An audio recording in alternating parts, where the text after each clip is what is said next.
এই রাজকুমারীকে একটা ডাইনি বুড়ি ছোট থেকেই উঁচু একটা লাইট হাউসের মধ্যে বন্দি করে রেখেছিল, যার কারণে তাকে সারাদিন সেখানে একা একাই কাটাতে হতো। এজন্য সে সময় কাটানোর জন্য সারাদিন তার বন্ধু গিরগিটির সাথে খেলাধুলা করত।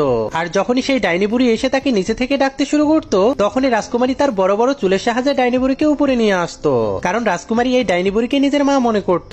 এজন্য সে ডাইনি বুড়িকে বলতো, মা তুমি আমাকে একা এখানে ফেলে চলে যাও কেন, আমার এখানে একা থাকতে অনেক ভয় করে।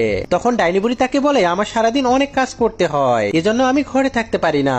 কিন্তু পরের দিন ডাইনি বুড়ি আবারও রাজকুমারীকে একা ফেলে সেখান থেকে চলে যায়। ঠিক তখনই একটা চোর তার দুই সঙ্গীকে নিয়ে রাজার রাজমহলে চুরি করার জন্য চলে যায়। এরপর সে রশি সাহায্যে ঝুলে ঝুলে চুরি করার জন্য মহলের মধ্যে ঢুকে যায়। কিন্তু চুরি করার পর রাজার সৈনিকরা তাকে ধরার জন্য আক্রমণ করে দেয়। এজন্য ছেলেটা তাদের হাত থেকে জীবন বাঁচানোর জন্য অনেক কষ্ট করে সেই ডাইনি বুড়ির লাইট হাউসের মধ্যে ঢুকে যায়। কিন্তু তখনই সেই রাজকুমারী তার মাথায় বাড়ি মেরে তাকে অজ্ঞান করে দেয়, যার কারণে ছেলেটা অজ্ঞান হয়ে গেলে রাজকুমারী তাকে চুলের সাহায্যে বেঁধে আলমারির মধ্যে লুকিয়ে দেয়। এরপর তার ব্যাগটাকে চেক করার পর রাজকুমারী মুকুট খুঁজে পায়। এরপর সে মুকুটটাকে নিজের মাথায় লাগিয়ে নেয়। কিন্তু তখনই সেখানে ডাইনি বুড়ি এসে তার উপর অনেক রেগে যায় আর রাজকুমারীকে বলে, আমি অনেকক্ষণ ধরে নিচে দাঁড়িয়েছিলাম, তুমি এতক্ষণ কোথায় ছিলে?